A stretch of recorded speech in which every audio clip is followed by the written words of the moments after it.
Ladies and gentlemen, welcome to the 2017 State of the City Address. Be sure to join us after the address in the atrium for refreshments and live music. Please silence your cell phones. And now welcome City of Austin Mayor Steve Adler.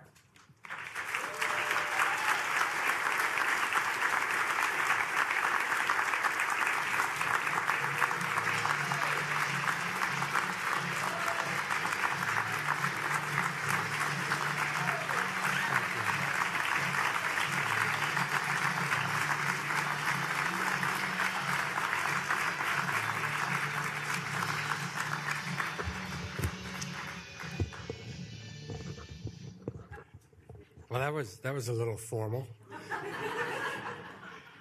Good evening. I want to thank everybody for coming out this evening. It's good to have everybody here. Mayor Pro Tem, my colleagues on the council, City Manager. Libby and Representative Lloyd Doggett, I think, are here, and I appreciate you coming by. I know you have an incredibly busy schedule, and you'll be running out, but I thank you for coming by. County Judge Sarah Eckhart, thanks for being here. ACC trustees Sean Hassan and Julianne Nitsch. Sean, I am particularly happy to have you here this evening. I think the last time we were together, we were with a large community group in the Muslim community. I want to ask that you remind them that they are an incredibly important part of this community and safe and welcome among their neighbors. Justice of the Peace, Raul Gonzalez and Paul Cruz, AISD Superintendent, thank you, and Irish Consul General, Adrian Farrell, Police Chief. You know, there is something that is magical about this place, our people, our culture, our spirit. We know in Austin that diversity makes us stronger, that taking care of our environment is to our credit, not to our detriment. We're laid back and we're focused. We're willing to fail so long as we learn quickly and try again. The character of Austin is important to us for a reason. It's about the quality of life. It's about a city where we don't thrive despite our weird, diverse, and inclusive values. It's a community where we thrive because of them. The state of our city is as wonderfully unique and special as it has ever been. But that's not quite the story that we always tell ourselves about Austin. You know, there's something else that we tell ourselves about this city, and we say it as if it were a knowing, painful joke. We look at each other and we say, you know, the best time to be in Austin, we say, was 5 years before you got here. Now, I confess I am as guilty about making that joke as anybody else. I got here in 1978 because UT was the cheapest law school and I could afford it. I never intended to stay here. But once I had fallen into Barton Springs and found the live music and the Shiner Bock and the barbecue and the Tex-Mex, I could never imagine leaving. And I not too infrequently say that it was the folks who got here in 1979 that started screwing up the place. But we all say that. I mean, the folks that got here just 3 years ago will tell you how incredible Austin was when they got here, and they'll complain about the new people that have moved in 2 years ago. So why do we do this? Why do we say that joke? You know, I have friends who've gotten here even well before I did. They say that Austin really was created before I got here, 5 years before. And at some level, They're the people that might have gotten that right. That's when Willie Nelson moved to Austin. He reinvented country music. His audiences here were made up of hippies and country fans. He didn't just reinvent country music, he reinvented who listened to country music. And isn't that classic Austin? Some things never change, but some things do. Tonight I want to begin by talking about change. You can say two things about Austin. First is that doing things differently is how we have always done things. And second, that the only constant in Austin is change. Pieces that don't fit anywhere else solve puzzles in Austin. Samsung Austin Semiconductor and Alamo Drafthouse and Dell, they didn't start in Austin by accident. And neither did cilantro or Bees Lemonade. Willie Nelson didn't succeed in Austin by accident. And neither did Richard Linklater, who came up with a new way to put the passage of time on the screen, or Robert Rodriguez and his mariachi style of filmmaking. All of these are not just local success stories. They're examples of how Austin is really good at fostering creativity and innovation. Now, over the years, we've seen a lot of things come and go in Austin, but we are still recognizably the same city. The truth is, it wasn't all good back then, and all that is new is not bad. But we're still Austin. That things can change so radically in ways that find new expressions of the Austin soul is the result of Austin's core character being so strong and important, and our city being so good at change. The country and the world may change in ways that baffle us utterly, especially on a day like today. But even as we change in Austin, we continue to see the character of Austin expressed. We change in ways that reflect what's important to us, and we see this all around us in ways that are old and new. It's the indelible character of this city, the quality of being unapologetically Austin that we're so proud of. And it is that essence, I think, that sometimes we worry and fret about losing. And I feel it too. I still miss Liberty Lunch and the Long Branch Inn. And I wish I could still meet friends to have migas at Las Manitas. We all love Franklin's, but a lot of us miss Ben's Long Branch Barbecue, and Whistler's is a great bar, but so is Rabbit's.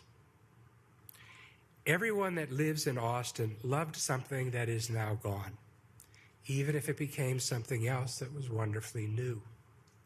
Yet, through all the change, the soul of Austin remains strong. The whole world marvels at our capacity to change in a way that reflects our character. When people come here, they just don't have a good time. When people visit Austin, they feel at home. We know this, and we feel this ourselves at some level. Yet sometimes, too, we get caught up in what we've lost that we fail to cherish, much less recognize our enduring strength. We still swim in Barton Springs. We still go out and hear a band trying to find its sound. We still march in the streets. The Tex-Mex is still good. The beer is still cold. And blue jeans are still acceptable business attire in Austin, Texas. And if you've got a good idea, there is not a better city in Texas or the country or the world, and perhaps, in the world, where you can make that new idea real. The spirit and soul of Austin endures not in spite of all the changes we see, but as an integral part. Austin is uncommonly good at changing in a way that renews our unique character. In fact, if we did not have this incredible capacity to change, with all the growth and the change that we have seen, we probably would have already lost our spirit and our soul long ago.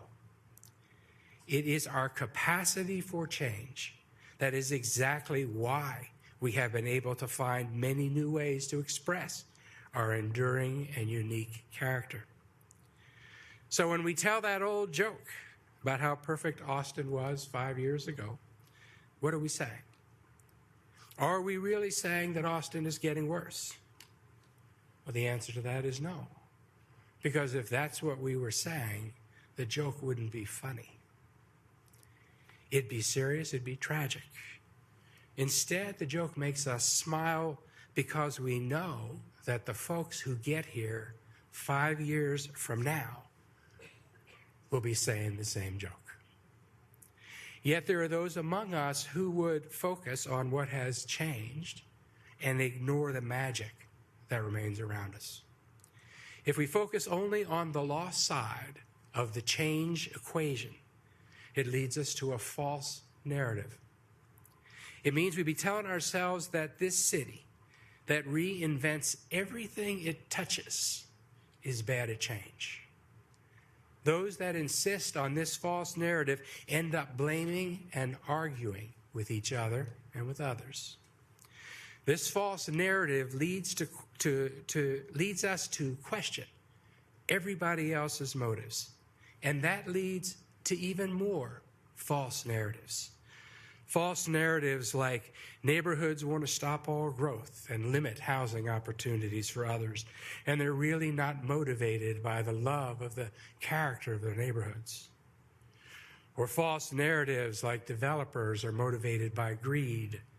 They really don't care about Austin and building what this city needs. When we talk about each other in such absolutes, we get absolutely nowhere. We convince ourselves that the only way to get anywhere is to run over the other guy, and then we look up from the dais at 3 o'clock in the morning and we ask, how did we get here? Well, we got here because we can't expect a zero-sum game to add up to a win. But let's get back to the joke one last time.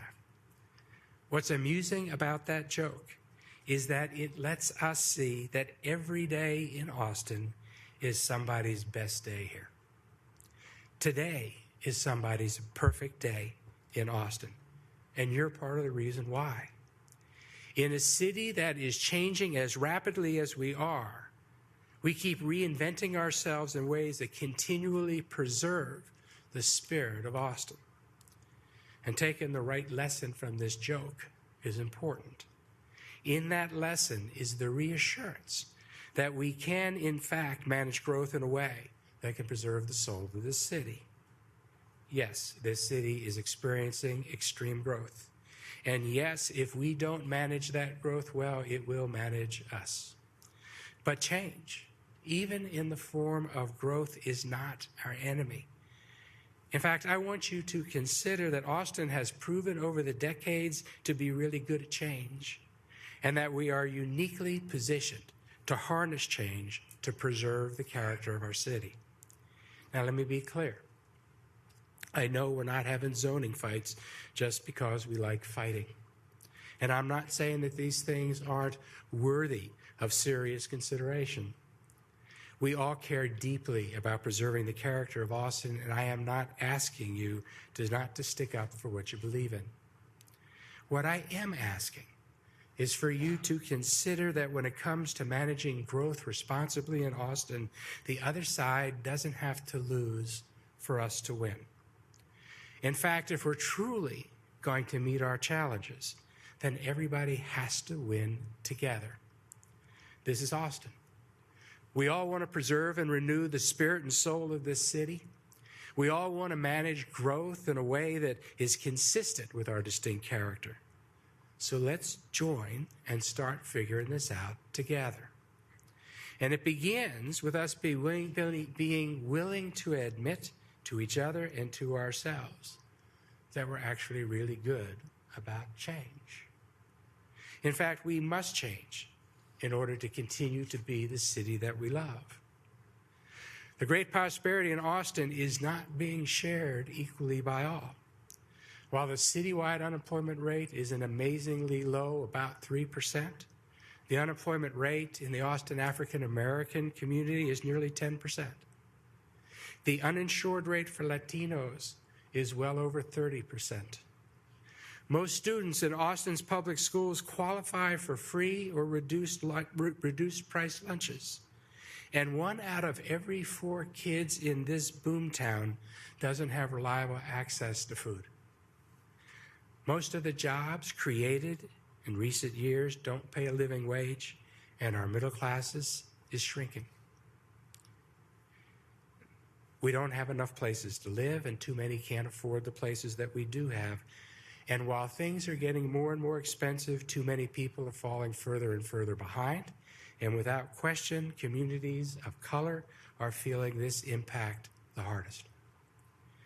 Long-standing families in East Austin are being priced out of their neighborhoods. And if doing nothing about the status quo and don't change, if collectively we do nothing about the status quo and don't change, then it is only a question of time before that same gentrification spreads to all the other parts of this city. We're going to have more and more families forced to move out of Barton Hills and Travis Heights and Allendale and Crestview. If we don't change, we will only see higher rents, higher taxes, more sprawl, more traffic, and less diversity. If we stay on the path that we are on, we will end up like San Francisco, which is a wonderful city, in case they're watching. But in San Francisco, the average home price is $1,150,000. Only the well-to-do and those that are subsidized can buy a home in that city. Nothing in between. No middle class, no working class, no creatives and artists. The status quo is not working too well for too many of us. So let's all celebrate the prospect of change and the beginning of the days when we focus on doing what's necessary to manage the growth in material ways. Now, this is just not optimism. That's our record. Just look at what we did this past year, embracing solutions that meet the scale of the challenges we face. This past year, I've been proud to work with my colleagues on the council as we set into motion change that reflects us at our best. We passed the biggest mobility bond in the history of Austin. This was a big first step to making our streets safer and less congested and more mobile for everyone. This is the best thing we could have done to further our Vision Zero goals and to get traffic moving again, all in one package. And we did it in a new way by pulling together a coalition that included everyone, from bike activists to business interests, from environmentalists to the tech community. This was Change the Austin Way.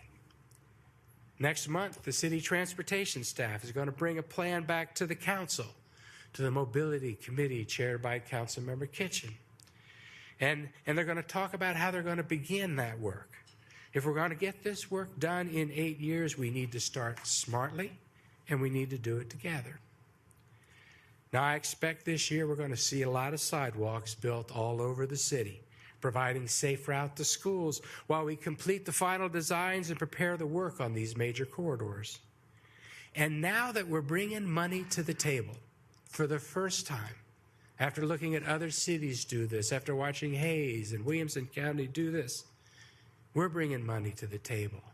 And TxDOT has responded, as we hoped they would, to passing the mobility bond by setting into motion the kicking in of more than $200 million in state dollars to match the $50 million of our local bond money that's going to make it possible for you to drive on Loop 360 without stopping at a traffic light.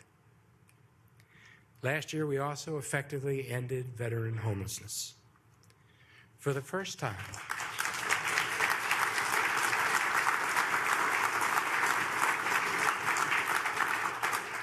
For the first time, we were successful in putting the people who are looking for housing in the same room with the people that actually had the housing.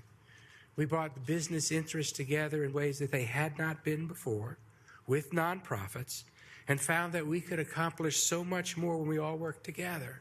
And in the progress, we created a new system in Austin that we can scale to take on chronic homelessness downtown. And this, too, was change the Austin way.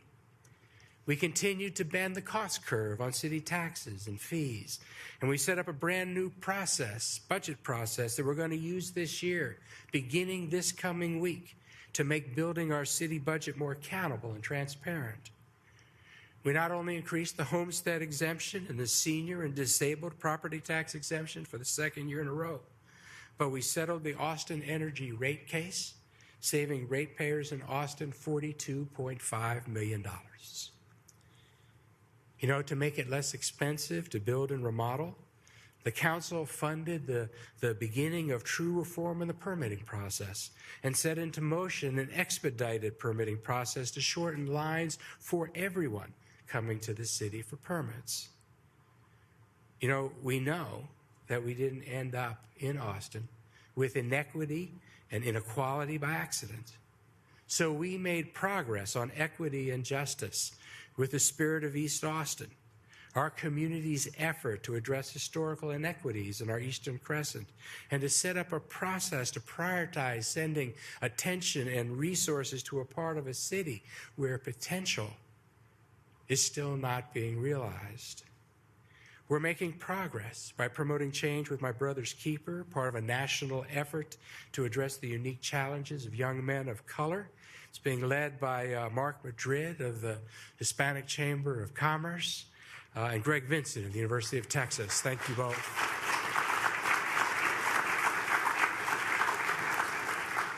And we see real progress this year with the brand newly created Equity Office, which is applying an equity lens to what we do at the city in a way we have never done before. We convened the Community Schools Initiative to maximize the role of neighborhood schools as a resource in community building. And we've seen progress with our task force on institutional racism and systemic inequities, which acknowledges that people of goodwill can find themselves in social constructs they did not create and that produce results they don't like. We are tasked with dismantling the vestiges of racism and discrimination, and that is how we are accountable to the past and responsible to the future. This task force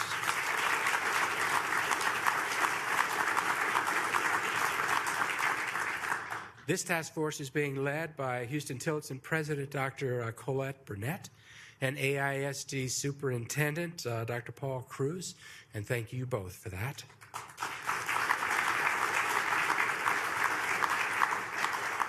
It's going to report its recommendations to the council and to the community by the end of March, and I expect that its conclusions and recommendations may not make us all feel comfortable, but they will hopefully point to a way to make us all better.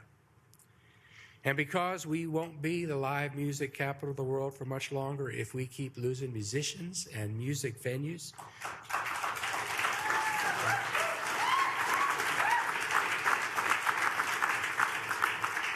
your council passed the Live Music and Creative Arts Omnibus Resolution. The home of City Limits and South by Southwest, of Ballet Austin and Laguna Gloria, must continue to be a city where culture is created and not merely consumed. This past year, we adopted some of the strongest ethics and campaign rules in the country. The most productive and protective fair chance hiring ordinance anywhere in the South. We've increased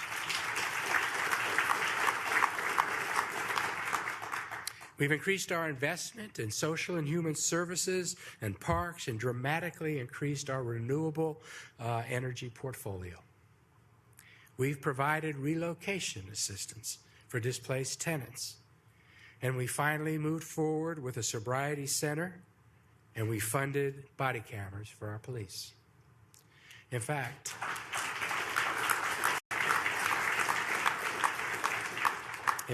we could talk all night about everything that this city council has done in this building over the course of 2016. And if you want to see the whole list, I urge you all to go to mayoradler.com. I'm proud to serve with my colleagues, and I would like them to stand.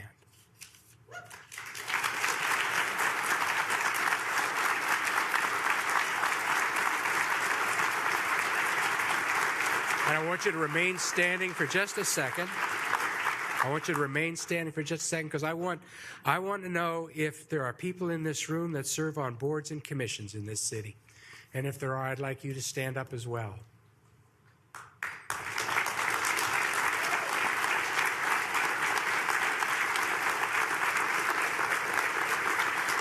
And please keep standing.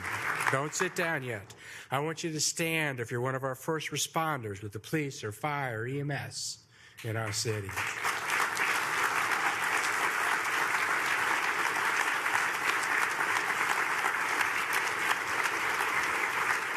And I know, keep standing, I know really well that nothing works around here without staff.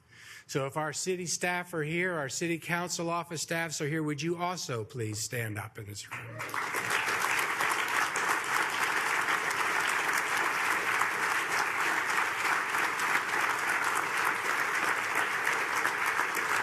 And now I want you to stand up if you have ever attended a council meeting, went to a neighborhood meeting, helped us to craft the bond, offered your expertise, sent in an email, called your council member. Everybody stand up.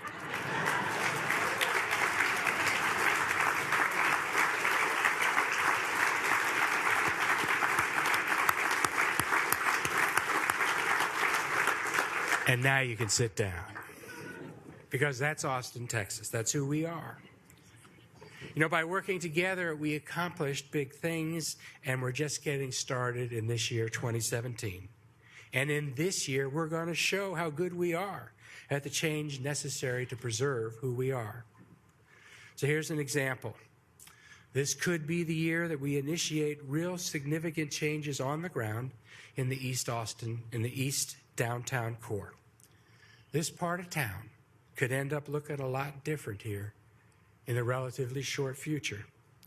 You all may be someday saying to a disbelieving crowd that you remembered what this part of town looked like when it looks like it looks today.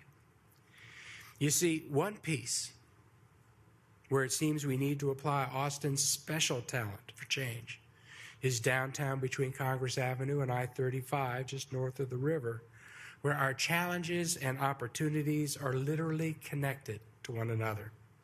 You just have to look at the map. The future Waller Creek Linear Park, which will serve the entire city and may someday be the best-known man-made element of this entire city, is touching the historic Palma School, which, led by Mayor Pro Tem Tovo, Councilmember Renteria, Commissioner Gomez, I think, that many of us are seeking to try to preserve.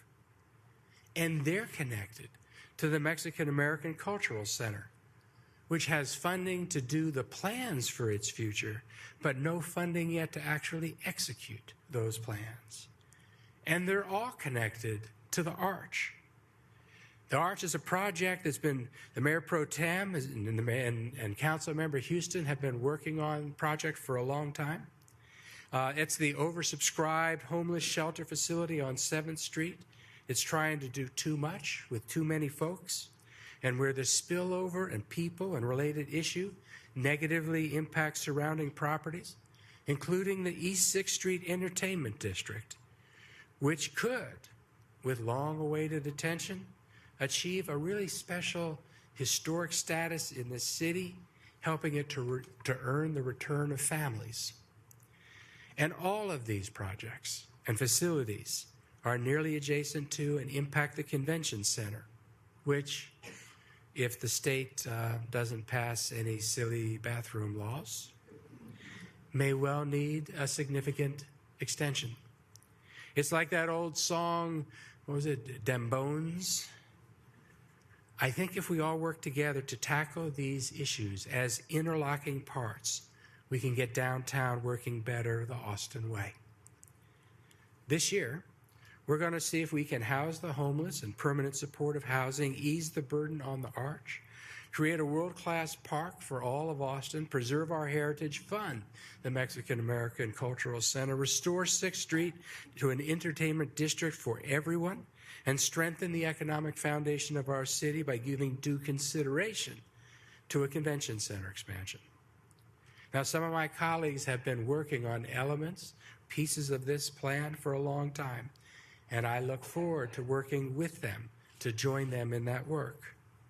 Together, we'll see if addressing these issues and facilities at the same time gives us a better chance to maximize the change that will make this city proud. But a key part of any change agenda for this year has to focus on affordability. We must make Austin affordable for people who live in Austin. We need to build ladders of opportunity for communities that have historically been cut off. And if we're going to change in a way that promotes affordability, the Austin way, we're going to first have to have a clear-eyed talk about housing and housing supply. Where we build it, where we preserve it, where we keep it affordable, and how we make it easier to remodel and to build the housing stock that we need. The cost of housing is what takes the greatest chunk out of most family budgets in Austin. And it is this cost that is primarily responsible for driving people out of our city. For too long, we have treated housing like a game of musical chairs. When the music stops, too many people are vying for too few seats at the table, too few houses and apartments. Some people lose their place, while others bid up the prices. And we cannot sit by while Austinites are priced out of Austin, when young people have to leave Austin to start their families. That's not right. The biggest problem with housing is that there's just not enough of it to go around. I'm here to tell you that the law of supply and demand and its impact on price applies even in Austin, Texas. We simply don't have enough housing supply to keep up with demand. And by not creating enough housing in Austin, we're pushing people out of town to cheaper housing in surrounding communities, adding to their commute and to our congestion and to everybody's expense. And as a consequence, home prices have hit a record high in Austin. The median price home in Austin is now $284,000. It's a lot of money. But look at San Francisco. We still have a little time. They say that our housing market is cooling off a little bit, but that only means that prices are going to rise less quickly if we do nothing but maintain the status quo. Experts tell us that 95,000 people are going to move into the Austin area by 2020. The experts also tell us that we will continue to grow by about 110 people a day. So to stabilize housing prices, we need to build at least 135,000 new housing units over the next decade so that supply more closely meets demand. And to do this, we're going to have to change the way we do things in Austin. In a few weeks, I hope the council adopts the strategic housing plan as a good start. Part of our problem, our challenge, is that our laws that tell us where and when and how we can build housing, our land development code, are convoluted and confusing and lack the tools that we need to really manage growth. Actually, over the last 30 years, our development code has been amended and written over so many times that it's a wonder anything gets built at all in this city. When it comes to our current land development code, the only thing that you can consistently predict is that there is insufficient predictability, and inconsistent application. There is no rule that says that we have to have the same planning and zoning fights over and over again. Actually, for all we know, there might actually be such a rule in the Land Development Code. We just can't find it. So this year we're going to rewrite our Land Development Code. And there are going to be few things, if any, that are as important to this city over the next year as this project. It's also critical that we change that Land Development Code in the Austin way. Code Next is the name that we have given to the Land Development Code rewrite process, and it is a huge opportunity for this city. On Wednesday, just 4 days from now, and after a 2-year wait, everyone is invited to see the first draft of this new land use code at the Palmer Events Center. What happens on Wednesday is important to us. And so is how, as a community, we react and engage. Will our community use this wonderful opportunity to pull together to get this right? Or will we listen to those voices that will try to avoid consensus by talking up and even creating conflicts? There will be some people who will raise objections about anything. And in this case, probably even the number of pages and the color of the cover. But I want to propose a different way. One that embraces the opportunity to change as well as Austin has ever done, and to do it together and aiming for a resolution where we all win. In rewriting our Land Development Code, I'd like to propose that we treat each other like we're on the same team.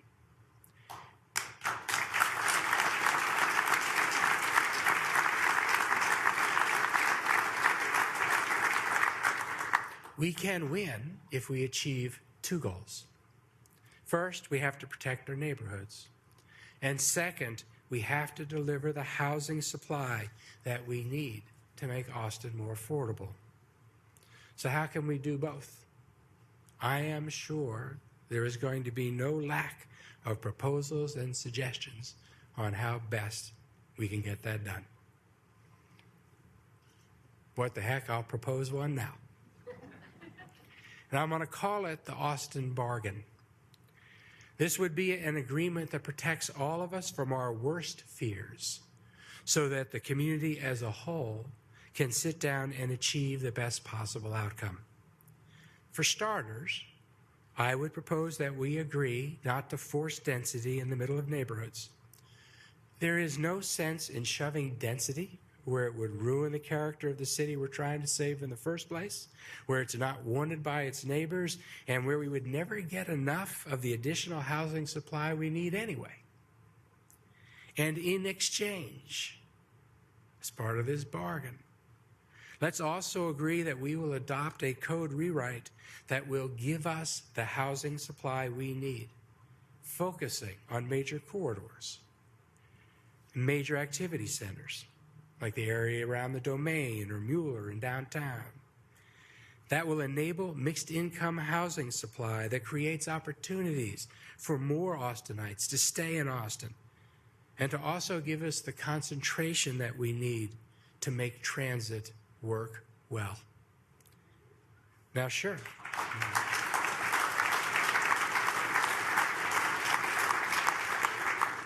Now, sure, I know that this bargain is going to mean that there are some hard choices to make in the transition areas between the corridors and the centers in our neighborhoods. But an Austin bargain would mean that we would begin the code revision process with an agreement on about 95% of the mapping of this city right out of the chute. And I think would be a great way for us to start. I would also urge that neighborhoods be given significant influence in deciding how these transition areas are done in those neighborhoods. So long as, remember, these are all bargains, so long as each accommodates an appropriate share of the city's needed housing supply in those areas where the market will build it and use it. A land use code that makes sense for everyone could mean that we don't have to hash out practically every tough zoning case in this room, some until 3 a.m. And to me and my family alone, that would make this project worthwhile. A land use code that makes sense for everyone means that we begin to learn that managing growth depends upon cooperation instead of mutually assured distraction. If we can make the new land development code a reflection of our values in 20 years, when the regional population in this area has doubled yet again, this time to 4 million people, as it has been predicted to do and as it has always done, someone can return here and still find the character of Austin. And that would be change, the Austin way. Now, Wednesday is just a starting point, and we get to choose if we're going to engage each other constructively or waste our time making pot shots from political bunkers. We know what happens if we spend our time fighting. We'll end up with more traffic and higher rents and taxes, endangered neighborhoods, turbocharged gentrification. The do-nothing forces will destroy us. If we insist upon the fallacy that we can stand in the way of change or prevent it, then we are guaranteed to lose our city to increased displacement, inequality, higher prices, and worse traffic. We will be destined to lose the neighborhoods we so cherish. But here's the payoff. If we work together, we can reach a consensus on how to manage growth.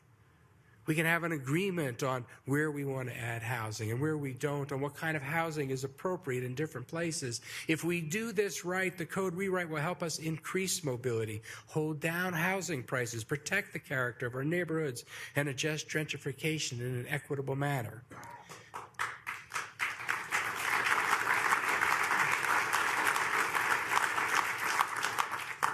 But as important as they are, the land use rules that make sense and benefit everyone will only get us so far.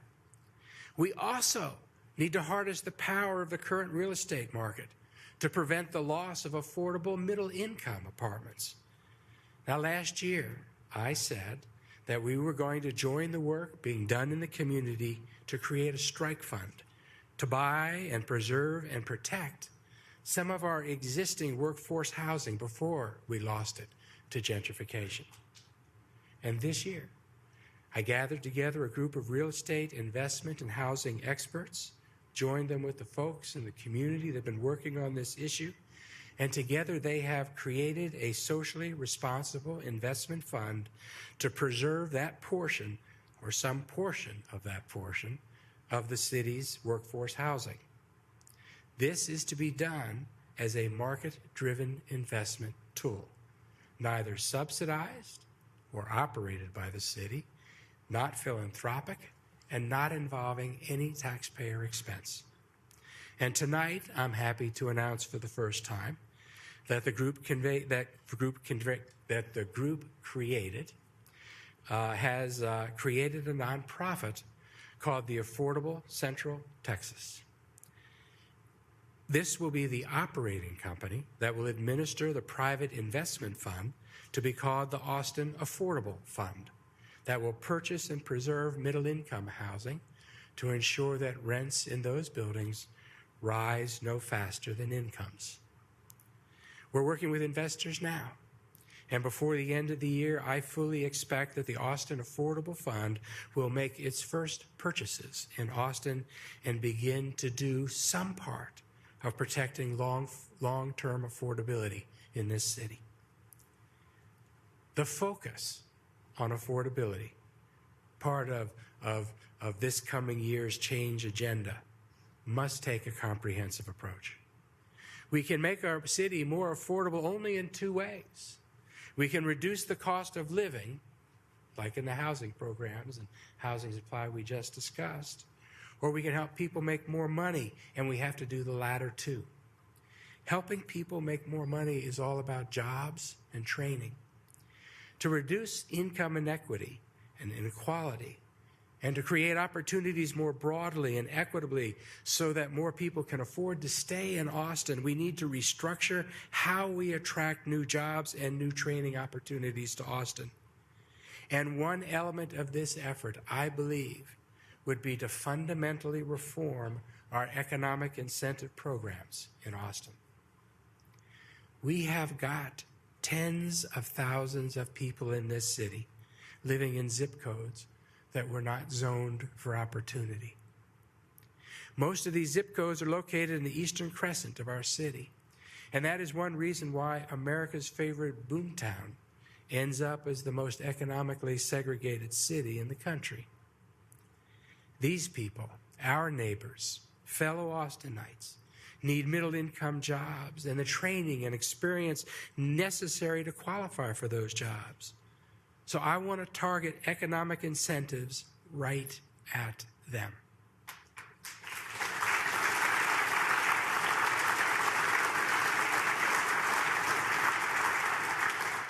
Simply put, that means we should co-invest with and offer incentives to companies to create jobs in Austin if they're willing to bring good middle-class jobs for the people that already live here. Train and provide paid internships for local folks to get those jobs, and create those jobs in parts of town where it provides the greatest access to those most in need. If we're going to focus our efforts at bringing the right jobs to town, then we need to do more to make sure that the people who live here and need those jobs are qualified to take them. And that's where the Community Workforce Master Plan comes in. Last year, County Judge Sarah Eckhart and I ordered the first regional workforce master plan Central Texas has ever had. We know who needs the jobs in our community. We know the kinds of jobs that employers most need to fill, which, by the way, Judge, as you well know, are information technology and healthcare and skilled trades. And now, with a regional plan about to be unveiled, we know how to get them matched up. So tonight, I am pleased to announce with Judge Eckhart the workforce community's goal that over the next 5 years, we're going to move 10,000 Austinites out of poverty by getting them qualified for good jobs in those targeted industries.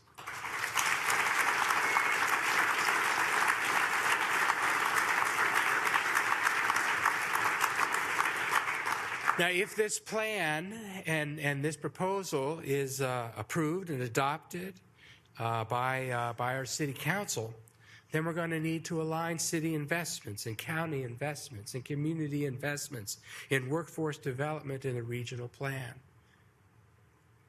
Part of this will be to align our procurement and contracting policies in the city, including perhaps how we spend the $720 million in bond money that you all just approved. We should be using those jobs to incentivize training and paid internships and apprenticeships. And I'm going to be counting on local employers to help us achieve our workforce goals. Later this year, the judge and I are going to issue a very public statement to local employers to join directly in that training and those internships and apprenticeships.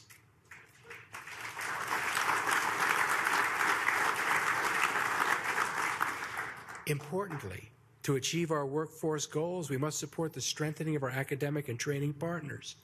And I want to join with Councilmember Kassar and our colleagues on the council to support the Austin Community College and its Highland Mall development, including potentially creating a partnership for childcare and wellness center to remove barriers to student success so more in our community can get the skills they need to take advantage of the opportunities they deserve.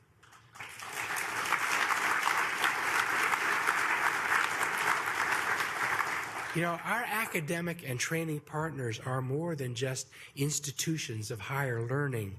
They are factories of the American dream. And while we lower economic barriers to opportunity, we recognize that barriers to opportunity are not always economic. I want to thank those who live and work in the Eastern Crescent, who have been the focus of and have been the force behind the Spirit of East Austin initiative. Just this morning, the city manager and I met with support and input, by the way, from the council members that helped initiate this, council members Poole and Troxclair and Houston and Renteria. In fact, on opening day, I think we were probably almost all at that meeting. And together with city staff, officially launching the Spirit of East Austin website today that captures and shares nearly 2,000 community suggestions, letting residents know about the 200 city projects already underway in the Eastern Crescent, and featuring additional categories of ideas to improve the quality of life in that part of our city. Go to the website, spiritofeastaustin.org. Let us know on which priorities you would have this city council focus its efforts. There are some pretty cool projects on that list, including some related to mobility and jobs and housing and public safety and health and wellness, research hubs, collaborations with Houston-Tillotson University, the Dell Medical School, AISD, furthering neighborhood plans and comprehensive parks, among many other ideas. Also, just this morning, there was an announcement on the property recently purchased by HEB in Del Valley. Inspired by the Spirit of East Austin, informed by Council Member Garza's strong leadership on the food desert issue, HEB's land purchase is not just another extension of their many investments in this city. And while we're eager for a grocery store in that area until that moment comes, HEB, one of our most generous and involved community partners, has agreed to put that land to active use immediately.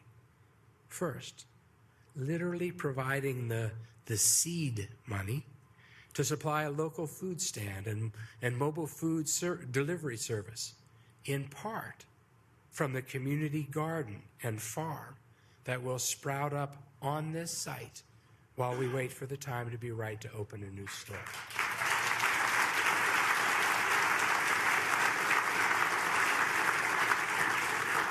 And second, donating funds to support Del Valley Schools' participation in the Better Bites program. And then third, offering the land for use for community organizing, such as the Federal Nutrition Program registration. Since this is Austin, the change agenda's focus on affordability must also deal with challenges in our music industry and with our creative arts. South by Southwest are booming, but we're losing creatives as we lose creative opportunities in an ever more expensive city. Now, we have to manage growth to help live music in the live music capital of the world. If we fail, Austin will never produce another Willie Nelson or Stevie Ray Vaughan or Cowboy Donnelly. Affordable music venues are incubators that allow Grupo, Fantasma, and Spoon, and Gary Clark Jr. to develop their craft before launching on the world. And this is equally true for the visual and performing arts. That's why this week the Council approved a resolution to activate key components of the Omnibus Resolution, including a trial period to extend the hours for live music on Red River. And I look forward to working with the Mayor Pro Tem and Council Members Cassar and Renteria and Troxclair and our other council colleagues on making more progress to help the local music and creative industries while protecting the residential quality of life in this city. These industries are in a crisis, but I hope that we can realize what I think is a remarkable opportunity.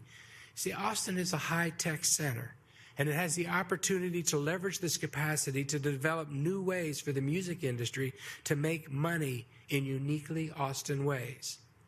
If we can come up with the new ways to play entire genres of music, if we can reinvent entire audiences for music, then why can't we come up with an Austin way for musicians to make more money?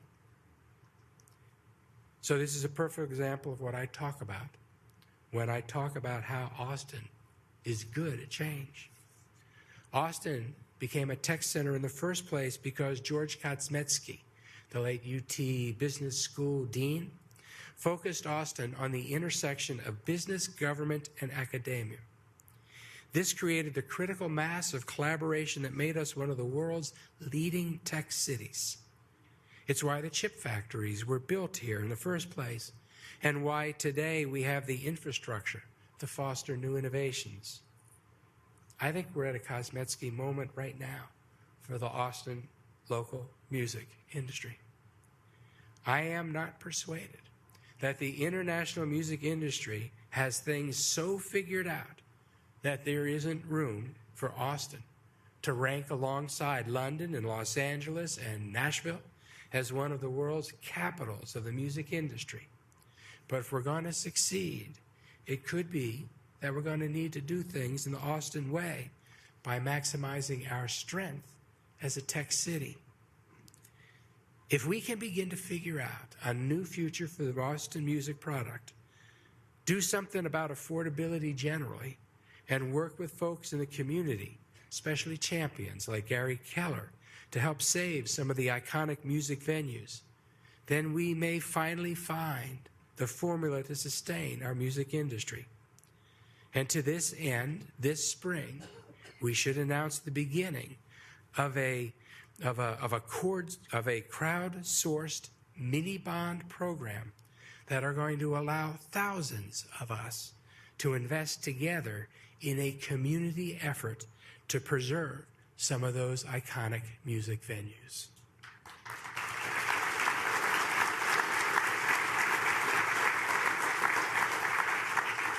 And since this is Austin, and there are going to be new innovations, and new ideas to help drive the change that someday we're going to celebrate, tonight I am pleased to highlight one example of how the tech community is creating new opportunities for the local music industry.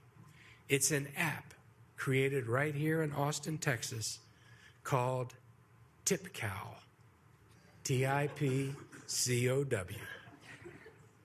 One of the investors came up with this idea when he was out listening to live music, wanted to tip the band, but didn't have any cash in his pockets. So he looked at his phone, and he thought, if I can order a pizza with this, why can't I tip the band?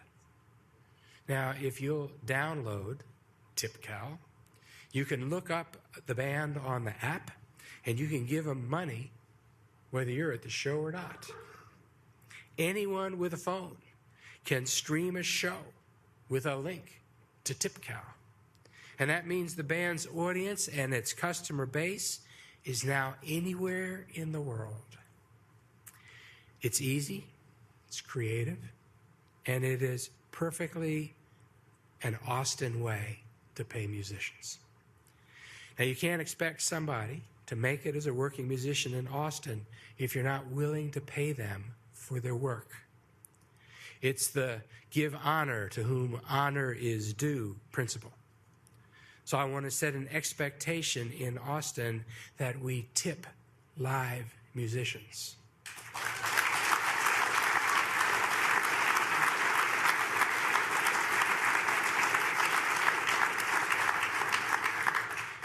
And just because sometimes there's no cover charge does not make the musicians volunteers.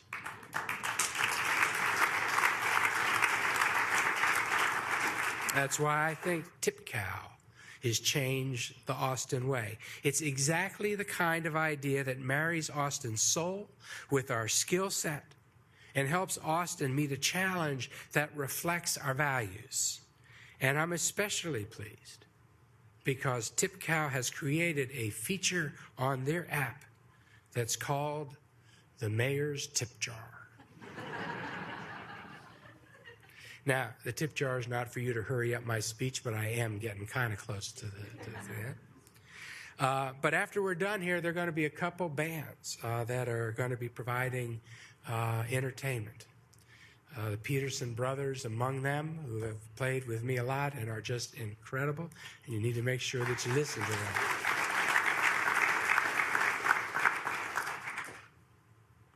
I'm paying them. And I am also sure that they will take cash from you. And if you want to use the mayor's tip jar, that'd be pretty cool too. So I've provided the link on my Facebook and my Twitter pages. They're going to be posting live video of the bands playing later. So even if you are not here in this room, in this building, you can enjoy the show and throw some money their way. Renee De La Mora and Chris Bush, who invented TipCow, I think are here tonight. If you're here, guys, would you stand up?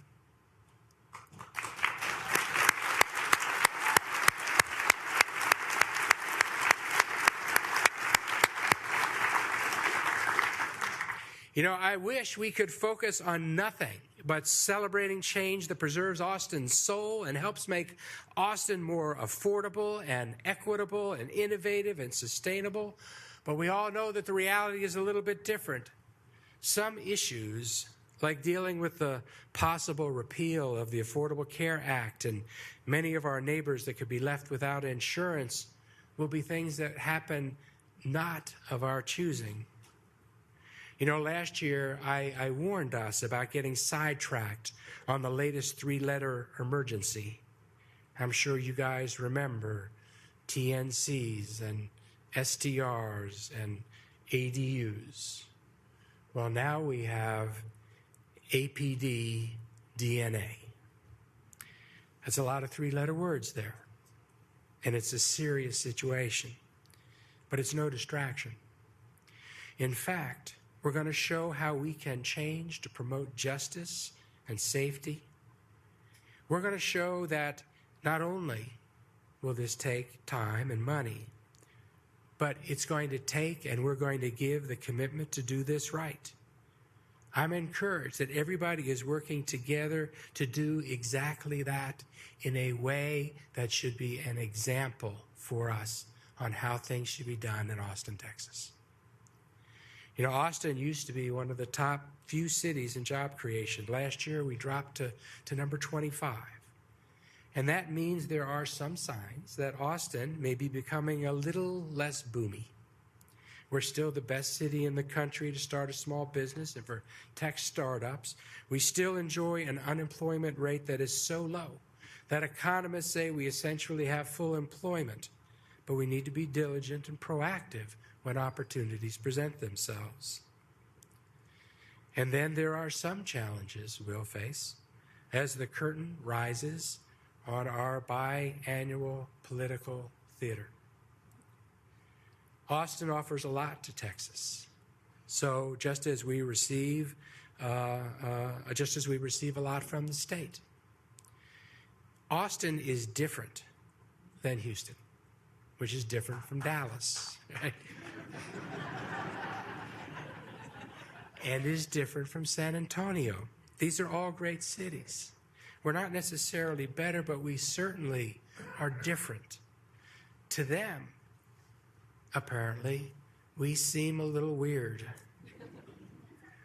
But weird to some is home to creative, innovative, entrepreneurial, kind, and caring people. That's why Austin, with only 7% of the state population, represents a third of the patents and half of the venture capital in this state.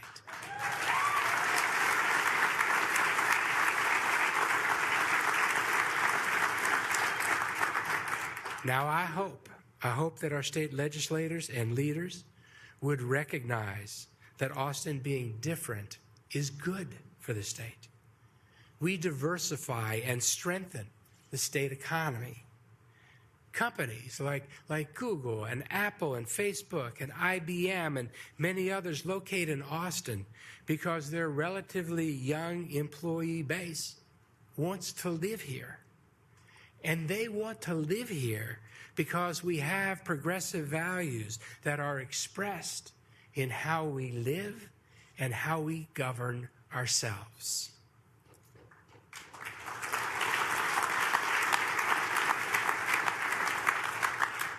I believe that the level of government that is closest to the people is the level of government that best represents the will of the people.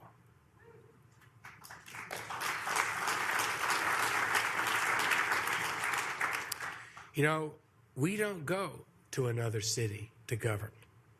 We just go downtown.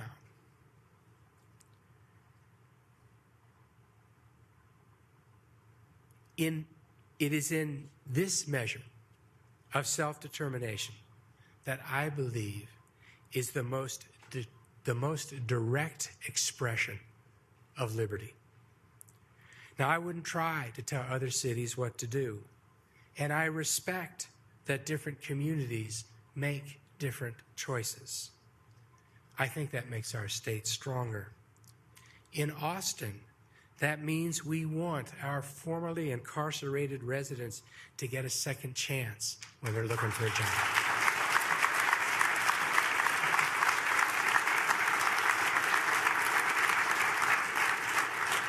That means that if we want to raise a little more tax revenue so that we can invest more in our police and first responders, in libraries and in parks, and in creative solutions for addressing mobility and affordability, that's what we do. Well, some state leaders have said that they're going to take these choices away from your locally elected leaders. And they threaten to impose California-style budget constraints so that your council can't execute what you elected them to do. And the tax savings for this would be less than $2 a month. If the legislature really wanted to do something to help you save property taxes, rather than lowering the ad valorem tax cap on cities, they should fix the broken school finance system.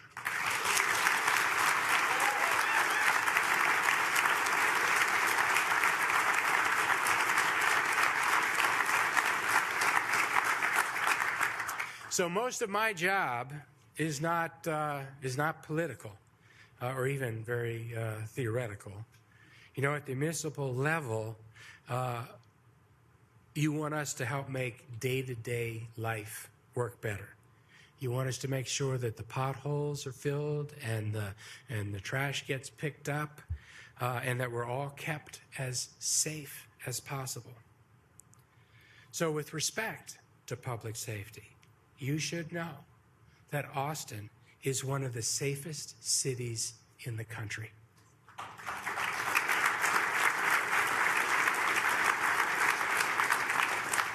And Chief Manley, as you know, one of the reasons why we are so safe is because the people in our community trust our police officers.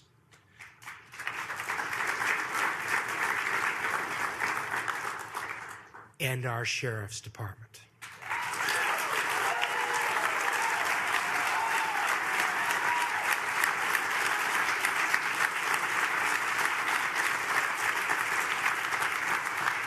That trust is exhibited when everyone who is being victimized in our city feels comfortable seeking law enforcement protection. When witnesses to crimes are willing to come forward, when our law enforcement personnel are welcome and comfortable going anywhere in this city and into any neighborhood in this city, And this specifically includes the people and places where crime and victimization might most likely otherwise occur. This level of trust is earned over a long time, and now it's facing a threat. So here's what I think is really going on. Police Chief Manley and our Sheriff Hernandez have told us what we need to do to keep our community safe. Their advice is the same advice that we got from our former police chief, Chief Acevedo. And so that you don't think that this advice is coming from a few aberrant public safety professionals in a progressive liberal community, you need to know that this is exactly the same advice given to us by the National Association, the big cities' chiefs. Importantly, I want you to know that in keeping us safe, our local law enforcement officers follow all federal and state law.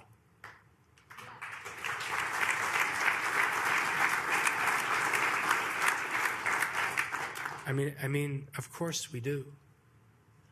Now, our sheriff turns over everyone to the federal government that the law requires her to turn over. She even turns over some serious criminals not even required by the law of her to turn over. If the Federal Immigration Service wants anyone held in our county jail because it thinks they're dangerous, all they have to do is get a warrant. It's that easy. But what our sheriff does not do is participate in a voluntary program that would have her detain and turn over others without warrants.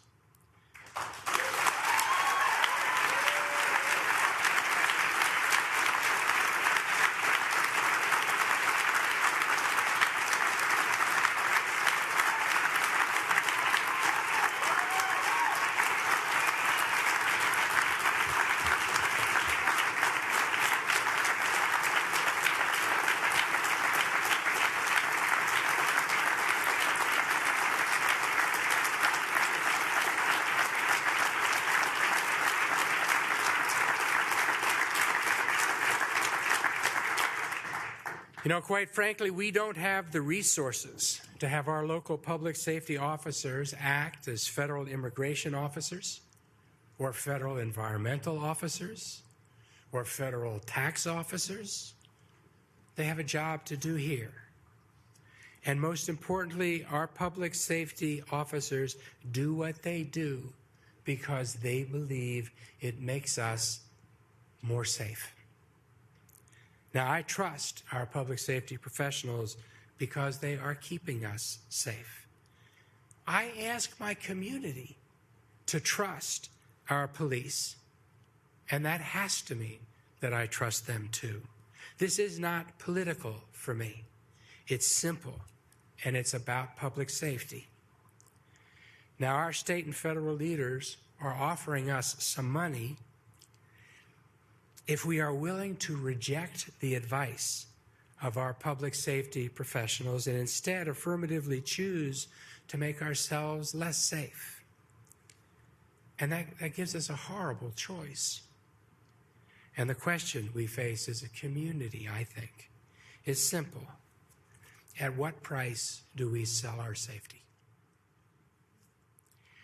Now, it's important to note that it's the county and not the city that is being directly presented with this question because the city doesn't detain criminals. It's the county that runs our jails. But the county is now smack dab in the middle of this, and as you might expect, and for the reasons I trust Chief Manley, I trust Sheriff Hernandez to know how to do her job.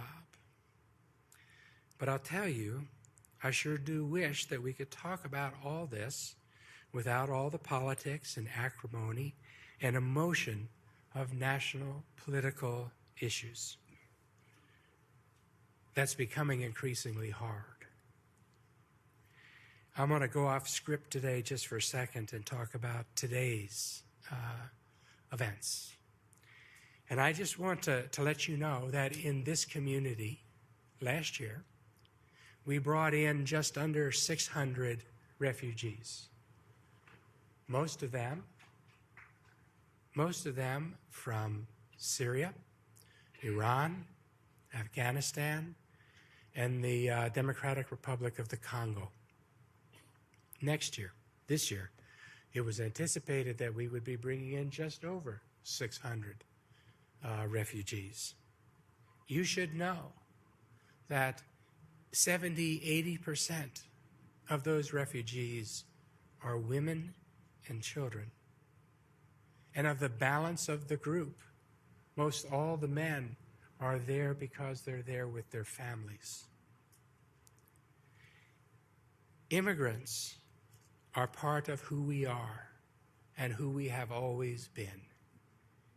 It is part of why our community and our country are as strong as they are. In this city, Austin, Texas, 1 out of every 4 people almost were not born in this country. And that is not something that is atypical among cities in this country. I just want the immigrant and refugee community in this city to know that we are a welcoming and supportive community and that they are an important part of our community, and in this community they should feel welcome and safe.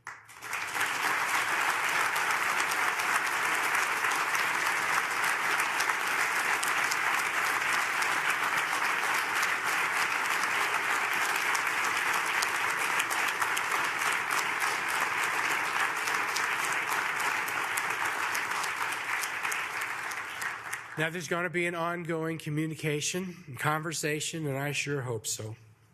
And there will be, I'm sure, new developments. But no legislature and no election can change who we are and the values that as a community we hold dear. So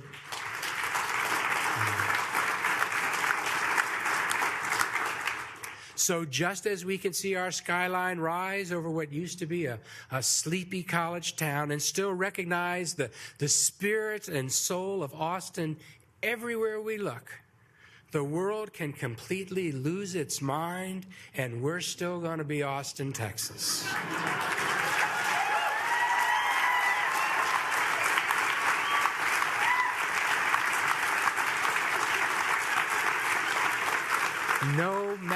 No matter what happens, we will resolutely, unapologetically remain Austin.